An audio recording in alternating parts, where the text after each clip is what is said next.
નમસ્કાર વિદ્યાર્થી મિત્રો, આજે આપણે ધોરણ 6 ની અંદર ગણિત વિષયમાં પૂર્ણાંક સંખ્યાઓ ચેપ્ટરનો અભ્યાસ કરીએ.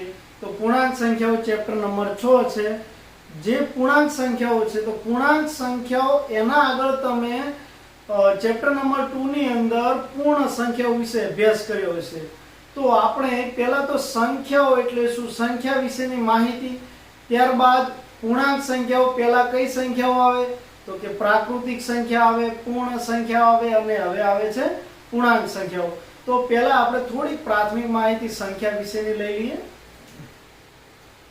તો સૌપ્રથમ આવશે તમારે પ્રાકૃતિક સંખ્યાઓ.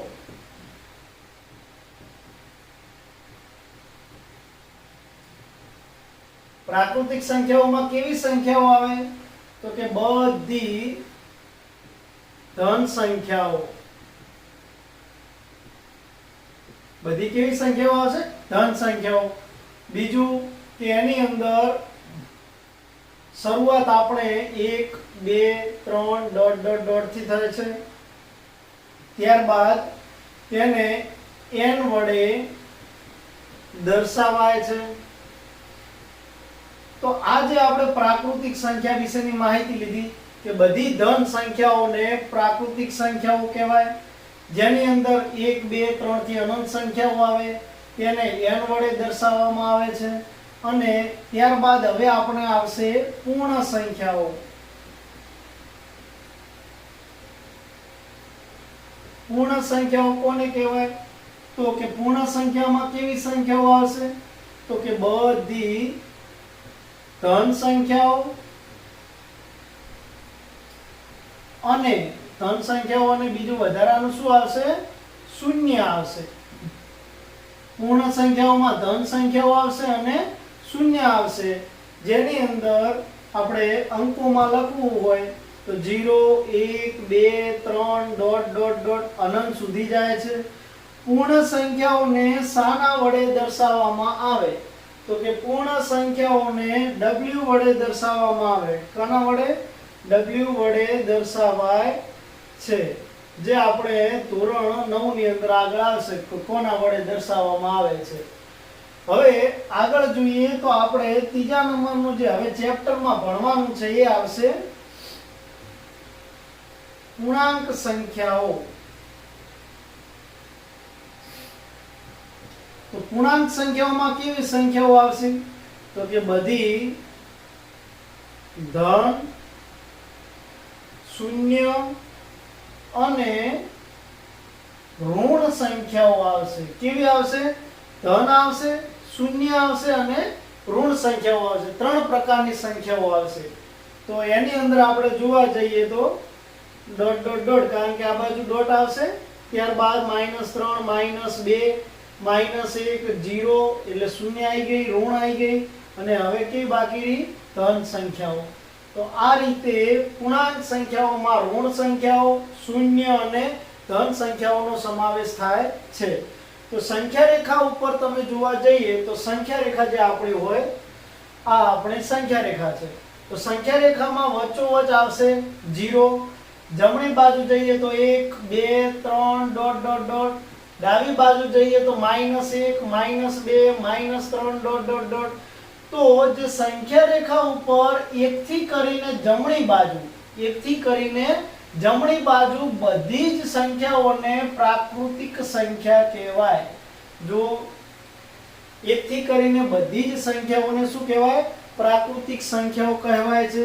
ત્યારબાદ આ જે પ્રાકૃતિક સંખ્યામાં આપણે 0 નો સમાવેશ કરીએ, અંદર બીજા એડ કોને કરીએ?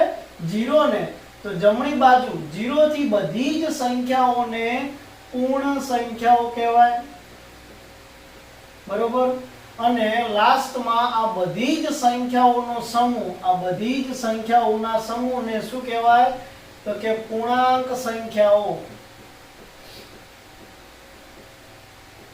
તો તમારે એક માર્કમાં પૂછાય તો કે સંખ્યા રેખા ઉપર ડાબી બાજુ કેવી સંખ્યાઓ આવે તો સંખ્યા રેખા ઉપર ડાબી બાજુ બધી ઋણ સંખ્યાઓ આવે.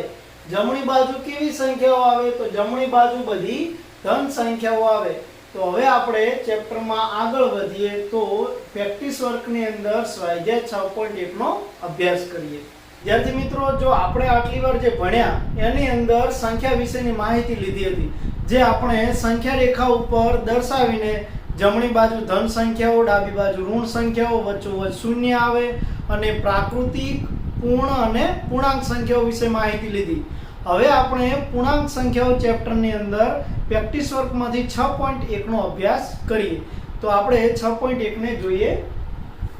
તો પ્રશ્ન નંબર 1 છે, આપણે નીચેના યોગ્ય ચિહ્નો દર્શાવો.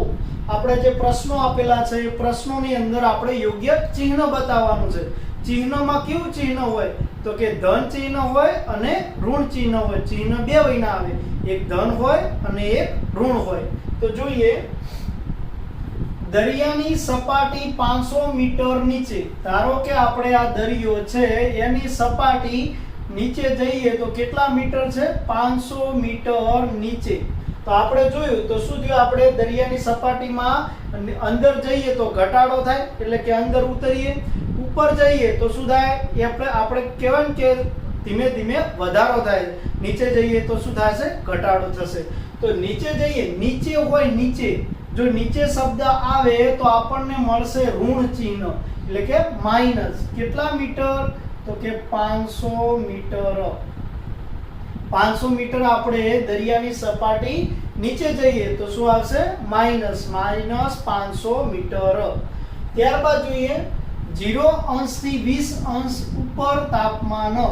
0 અંશ સેલ્સિયસ, જેમ કે આપણે થર્મોમીટર હોય એની અંદર આપણે શરૂઆત 0 હોય, 0 1 2 આ રીતે જતા જતા 20 અંશ સેલ્સિયસ તાપમાને જાય છે. તો આની અંદર શું થશે? તમે જુઓ તો અંકોમાં વધારો થાય છે, એટલે ઉપર જાય. જો આપણે ઋણ ચિહ્ન અને ધન ચિહ્ન કઈ રીતે મુકાય? જેમ ઉપર જઈએ એમ ધન સંખ્યાઓ, નીચે જઈએ એમ ઋણ સંખ્યાઓ. સતત વધારો થતો હોય તો ધન સંખ્યાઓ, ઘટાડો થતો હોય તો ઋણ સંખ્યાઓ. તો તમે જોઈ શકો છો કે 0 થી ઉપર જઈએ એમ શું થાય છે? વધારો થાય છે. તો વધારો થતો કેટલા અંશ સુધી જાય છે? 20 અંશ સુધી. તો કેવા આવશે? પ્લસ 20 અંશ સેલ્સિયસ. ત્રીજો ક્વેશ્ચન છે, 0 અંશથી 8 અંશ સેલ્સિયસ નીચે. 0 થી આપણે નીચે જવાનું છે. કેટલા જવાનું છે? 8 અંશ સેલ્સિયસ. 0 થી નીચે જઈએ તો સંખ્યા રેખા પર તમને ખબર છે કે 0 થી ડાબી બાજુ જઈએ, મતલબ કે 0 થી નાના અંકોમાં જઈએ તો કેવી સંખ્યાઓ આવે? ઋણ સંખ્યાઓ આવે. તો જોઈએ તો આપણે શરૂઆતમાં -1 -2 એ રીતે જતા જતા 8 નંબર સુધી જવાનું. 8 અંશ સેલ્સિયસ નીચે ઉતરવાનું. તો આપણે 8 નંબરમાં કેવા આવશે? માઈનસ. તો શું બનશે? -8 અંશ સેલ્સિયસ નીચે તાપમાન જાય છે. હવે આવે છે ક્વેશ્ચન નંબર 2, જેની અંદર કહે છે, નીચેના પદોની વિરુદ્ધની બાબતો લખો. મતલબ કે આપણા પ્રશ્નો આપેલા હશે અને એ પ્રશ્નોની વિરુદ્ધમાં બાબતો લખવાની. વિરુદ્ધમાં એટલે કે વધારો થતો હોય તો આપણે શું લખવાનું? ઘટાડો. એ રીતના પ્રશ્નો હશે અને આપણે વિસ્તૃતમાં જોઈએ. વજનમાં વધારો. જો વધારો થતો હોય તો એના વિરુદ્ધમાં શું થશે? વજનમાં ઘટાડો. ઘટાડો. હવે જોઈએ બીજો ક્વેશ્ચન, 25 કિમી દૂર ઉત્તર દિશામાં. હવે ઉત્તર દિશામાં તમને દિશાઓની ખબર છે કે આગળ ઉત્તર હોય, બાજુમાં ડાબી બાજુ પૂર્વ હોય, જમણી બાજુ પશ્ચિમ હોય અને પાછળના ભાગમાં કોણ હોય? દક્ષિણ હોય. તો આપણે જે કીધું છે પ્રશ્ન કે 25 કિમી ઉત્તર દિશામાં જવાનું છે, તો એના વિરુદ્ધ શું થયું? દક્ષિણ દિશા. એના સામે કઈ દિશા આવે? દક્ષિણ દિશા. અને કેટલા કિમી દક્ષિણ દિશામાં જશો? 25 કિમી તમે. કારણ કે ઉત્તર દિશાની વિરુદ્ધ દિશા કેવી થશે? દક્ષિણ દિશા. તો 25 કિમી દૂર દક્ષિણ દિશામાં. તો આ રીતે વિરુદ્ધમાં લખી શકાય છે. ત્યારબાદ ત્રીજો પ્રશ્ન છે, 50 કિમી દૂર પશ્ચિમ દિશામાં. હમણાં જ વાત કરી કે આપણે ઉત્તર પૂર્વ પશ્ચિમ. જો પશ્ચિમ એટલે જમણી બાજુ આવે તો એના વિરુદ્ધમાં કઈ આવશે? ડાબી બાજુ. તો ડાબી બાજુ કોણ આવે છે? પૂર્વ દિશા. તો આપણે લખીએ 50 કિમી દૂર, જેમ પશ્ચિમ દિશામાં કીધું છે તો એ રીતે 50 કિમી દૂર પશ્ચિમનું શું બની જશે? પૂર્વ. પૂર્વ દિશામાં. એ રીતે તમે જુઓ તો ચોથો પ્રશ્ન છે 5000 નો નફો. જો નફો બોલાય છે, નફો એટલે તમને શું મળે છે? પૈસા મળે છે. એટલે કે તમારા પાસે પૈસા હતા એના આપણે વધારે પૈસા થાય છે તો આપણને શું મળશે? નફો મળશે. જેમ કે તમારા પાસે 2 રૂપિયાની પેન છે અને એ પેન તમે 5 રૂપિયામાં વેચો છો તો તમને કેટલા રૂપિયા મળ્યા? 3 રૂપિયા મળ્યા. તો એ 3 રૂપિયા તમારા માટે શું બનશે? નફો બને છે. તો આપણે જો નફો હોય તો નફોના વિરોધી શું બને? ખોટ. બરોબર. તો આપણે લખી શકાય 5000 રૂપિયા 5000 ની ખોટ. શું બનશે? ખોટ બનશે. ત્યારબાદ આપણો પાંચમો પ્રશ્ન છે દરિયાની સપાટી ઉપર. દરિયાની સપાટી ઉપર તો એના વિરુદ્ધમાં શું થાય? નીચે. તો જોઈએ દરિયાની સપાટી ઉપર હોય તો દરિયાની સપાટી નીચે. એ રીતે તમારે લખી શકાય. હવે તમે જુઓ 320 BC. હવે તમને એવું થાય કે સાહેબ આ BC એટલે શું? તો BC એટલે આપણે કોઈ ચતુષ્કોણ લઈએ જેની અંદર ABCD લખીએ, જેમાં આ જે BC ની કિંમત 320 આપી છે તો એના વિરુદ્ધમાં એટલે એના સામેની બાજુ આવે. તો સામેની બાજુ પણ કેટલી થશે? 320, પણ એનું મૂલ્ય શું આવે છે? AD. તો 320 AD. ચતુષ્કોણની અંદર સામેની બાજુ કેવી બતાવી છે? સમાન.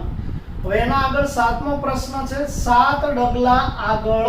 જો આગળ આપણે 7 ડગલા ભરીએ તો આપણે શું થાય? વિરુદ્ધમાં 7 ડગલા પાછળ. તો શું આવશે? પાછળ. ત્યારબાદ પ્રશ્ન છે 7000 રૂપિયા જમા કરાવ્યા. હવે આપણે બેંકમાં 7000 જમા કરાવીએ તો એના વિરુદ્ધમાં શું કરીએ? કે ઉપાડીએ. તો કેટલા? એના એ જ કે 7000 રૂપિયા ઉપાડ્યા. તો શું લખાશે? ઉપાડ્યા. નવમો પ્રશ્ન છે 15 ની પછીની સંખ્યા. 15 ની પછીની સંખ્યા હોય તો જવાબ નહીં લખવાનો, આપણે એના વિરુદ્ધમાં લખીએ. 15 ની પછી હોય તો આપણે 15 ની પહેલાની સંખ્યા. તો લખવાનું 15 ની પહેલાની સંખ્યા. હવે આવે છે ઊંચાઈમાં 2 મીટરનો વધારો. જો તો ઊંચાઈમાં 2 મીટરનો વધારો હોય તો શું લખી શકાય? કે ઊંચાઈમાં 2 મીટરનો ઘટાડો. તો શું લખાશે? ઘટાડો. તો આ રીતે આપણે વિરુદ્ધ દિશામાં ક્વેશ્ચનના જવાબો લખી શકાય છે. આગળ જોઈએ પ્રશ્ન નંબર 3. તો વિદ્યાર્થી મિત્રો હવે આપણે ત્રીજા પ્રશ્નનો અભ્યાસ કરીએ જેની અંદર સંખ્યા રેખા ઉપર નિરૂપણ કરવાનું. શું? સંખ્યા રેખા ઉપર નિરૂપણ કરો. તો આગળ મેં તમને જ્યારે શરૂઆતમાં જ્યારે આ ચેપ્ટર શરૂઆત કરી એ ટાઈમે તમને સંખ્યા રેખા દર્શાવી હતી જેની અંદર 0 થી જમણી બાજુ, 0 થી ડાબી બાજુ અને 0 આ ત્રણેય વસ્તુ સંખ્યા રેખા ઉપર દર્શાવી હતી. એનો હવે આપણે આની અંદર અભ્યાસ કરીએ. તો આપણે પહેલો પ્રશ્ન છે કે સંખ્યા રેખા ઉપર કેટલા દર્શાવવાના? 3 દર્શાવવાના. તો સંખ્યા રેખા ઉપર 3 કઈ જગ્યાએ આવે? તો કે 0 ની જમણી બાજુ આવે. તો 0 ની જમણી બાજુ 1 2 3 4 ડોટ ડોટ ડોટ અને ડાબી બાજુ પણ -1 -2 -3 આ રીતે જાય. પણ આપણે તો કેટલા જોવે છે? +3. તો આ રીતે તમે સંખ્યા રેખા ઉપર +3 દર્શાવી શકો છો.